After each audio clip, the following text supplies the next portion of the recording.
kalau lu kesini sebagai pengamat brand tuh akan melihat sesuatu yang menarik karena banyak sekali brand-brand lokal yang hidup gitu loh.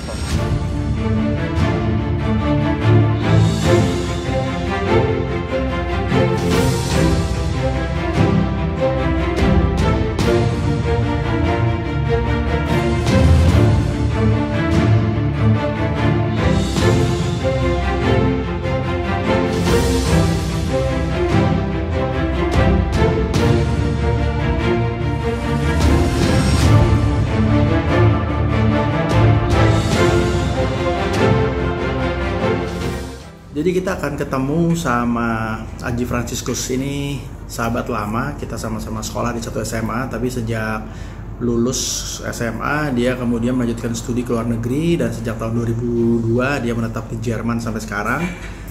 Nggak tahu sudah jadi warga negara Jerman atau belum, tapi dia adalah seorang arsitek. Hai, ich bin Aji, komme aus Indonesien, Jakarta auf jeden Fall.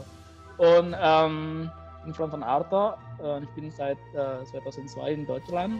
Ich habe hier studiert und dann arbeite jetzt als Architekt in Frankfurt. Ich liebe Indonesien, das Essen, die Menschen, alles. Merdeka. Alright. Oke Aji, apa kabar? What's up bro? Ya, baik. Gue baru berapa menit lalu dapat hasil dari tes lab 2 hari lalu gue tes corona. Karena minggu lalu tuh gue sakit banget, sempat demam, terus menggigil gitu. Jadi tapi untungnya negatif. Jadi nggak ada corona buat saat ini lah. Moga-moga buat berikutnya juga kayak gitu. Ya, cuman kalau bicara corona kan memang Jerman itu salah satu negara yang lumayan dipuji-puji karena kemampuan pencegahannya ya. Benar. Emang kenapa ceritanya? Apa yang dilakukan sama pemerintah di sana sampai begitu bisa begitu kecil angka kematiannya sama angka kasusnya?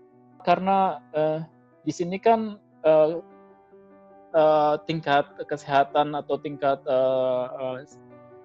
sistem kesehatan di sini kan bagus, soal asuransi atau gimana pajak yang gede gitu-gitu. Jadi kita di sini banyak provide rumah sakit yang siap untuk nanggung orang-orang yang kena corona. Lu kerja di mana sih sekarang, Ji?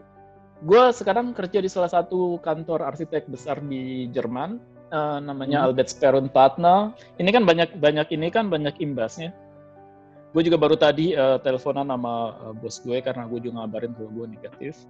Proyek kita juga di Batu Esin atau di Batu Esin tuh kayak dibekuin buat sementara selama 2 bulan. Jadi basically sama kayak di Indonesia, banyak proyek-proyek yang ditunda juga di Jerman ya, baik yang proyek pemerintah maupun proyek swastanya. Benar, banyak. Gue juga punya beberapa kenalan orang Jerman yang usaha sendiri di bidang lain kayak restoran, atau punya fitness studio, atau ada yang punya tempat barbershop. Mereka pun sebenarnya udah kembang kempis karena mereka harus hidup dari penghasilan harian kan. Tapi pemerintah Jerman juga ada satu institusi namanya KfW, itu suatu bank yang bikin setelah Perang Dunia Kedua. Itu fungsinya tuh bank pemerintah untuk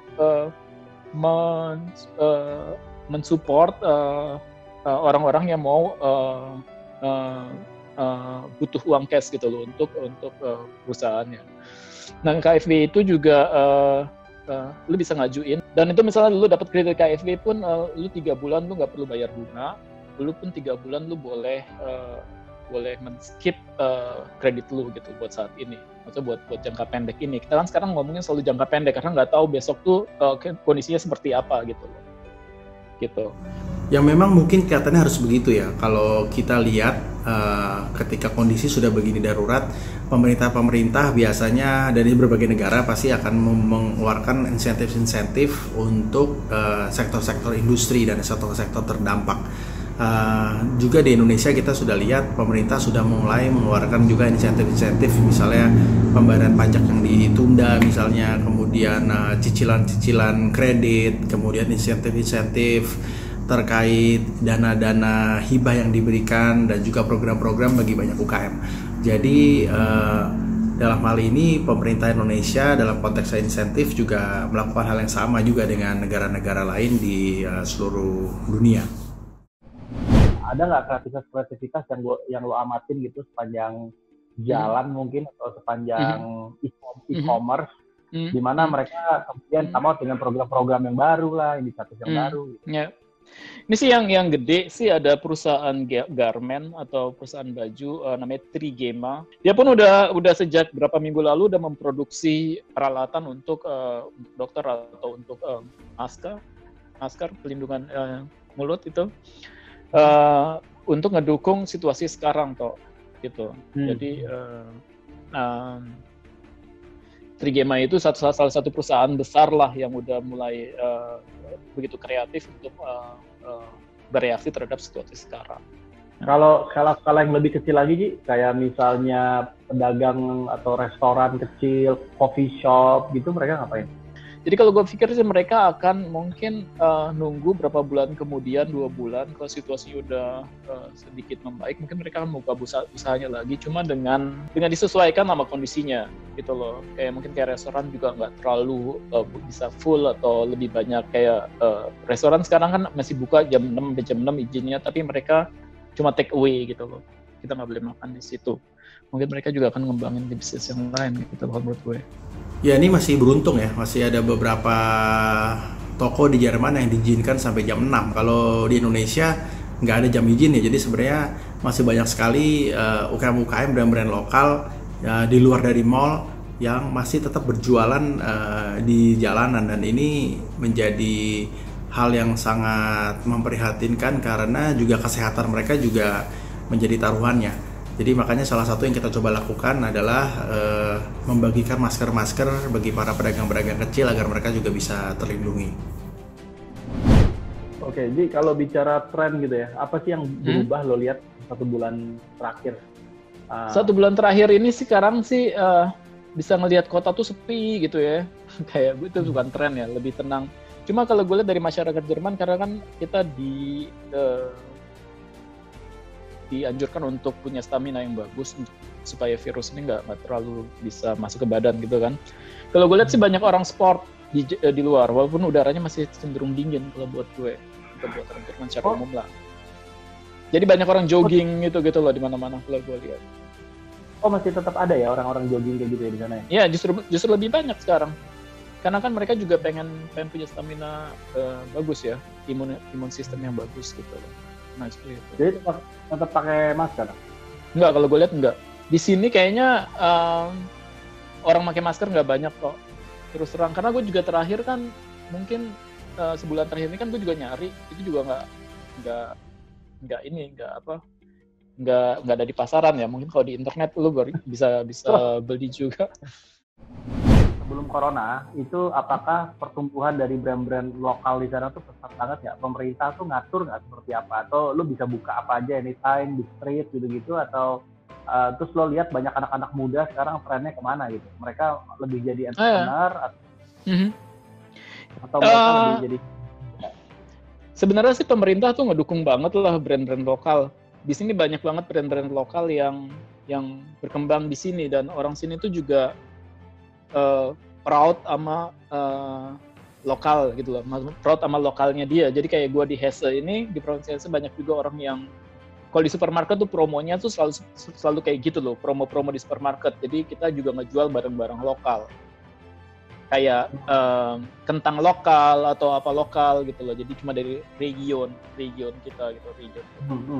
Sebenarnya pemerintah ngedukung banget, soal itu.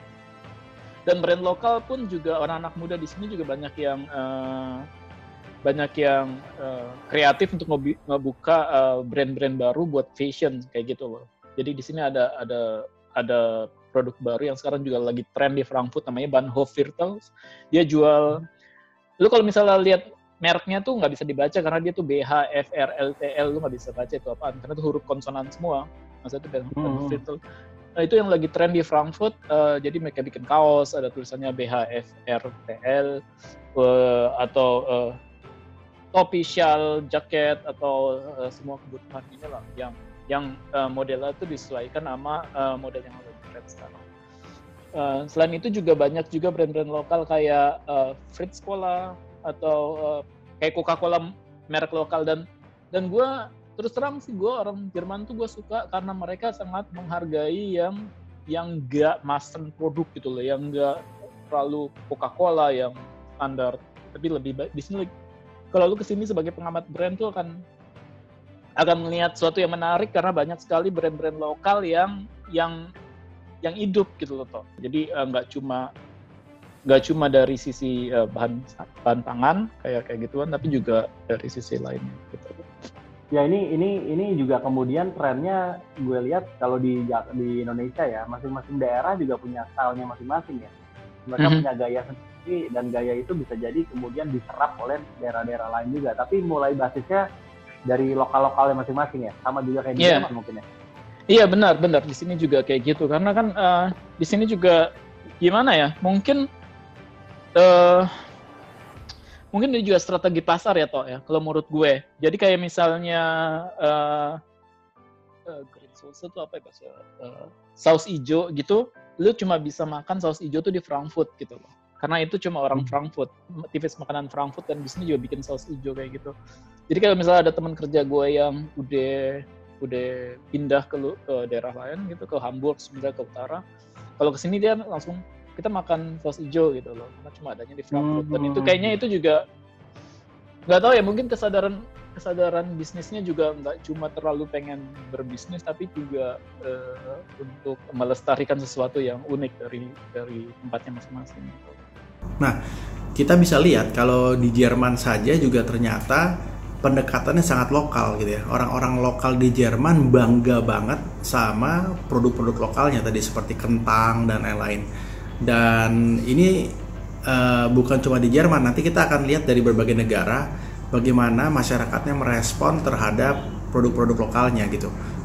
Justru sekarang ini kelihatan banget eranya jauh lebih lokal daripada universal. Tadi contohnya kayak Coca-Cola misalnya, yang sebenarnya tidak terlalu kuat di Jerman dibandingkan dengan produk kolanya yang dari Jerman sendiri.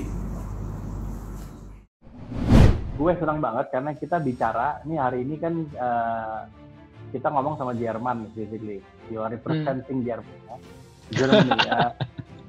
Dan nanti akan interesting mungkin setelah 10 episode ke depan, kita bisa dapat gambaran sebenarnya setiap negara tuh ngapain sih anak-anak mudanya, local brandnya seperti apa, khususnya ngadepin corona. Jadi input-input lo, masukan-masukan lo keren banget sih. Jadi thank you banget. Thanks. So gue mau ngucapin terima kasih. Ya sama-sama toh. Share soal Jerman gitu. Nanti kita ngobrol lagi lebih jauh ya. Oke, sip toh. Sip. Have a nice day. Tetap sehat. Baik, itulah tadi bincang-bincang sama Haji Franciscus, seorang arsitek asal Indonesia yang sekarang kerja di Jerman sudah belasan tahun, 18 tahun. Semoga kita dapat gambaran ya apa yang terjadi di Jerman ya, bagaimana kemudian masyarakatnya merespons dan bagaimana brand-brand lokal mereka tumbuh. Tapi ini agak-agak menyeramkan juga kalau kita lihat dari Jerman, karena mereka belum tentu sekreatif orang-orang di Indonesia. Tadi Haji cerita juga bahwa tidak semua brand-brand lokal itu punya kreativitas, usaha-usaha lokal, bisnis-bisnis lokal punya kreativitas. Jadi ketika pemerintah bilang tutup ya terpaksa mereka harus tutup. Untuk cukur rambut tutup ya mereka juga harus tutup. Nah ini berbeda sekali sama Indonesia yang tingkat kreativitasnya sangat tinggi sekali dan mampu melihat peluang-peluang baru yang dilakukan. So ini salut buat para kreator brand-brand lokal Indonesia yang di beberapa bidang melihat ini sebagai peluang juga, dan sekaligus juga membantu sesama yang membutuhkan. So sampai episode berikut kita akan ngobrol dengan teman-teman dari berbagai negara, dan selalu percaya bahwa kita bisa melewati ini dengan baik. Indonesia kuat.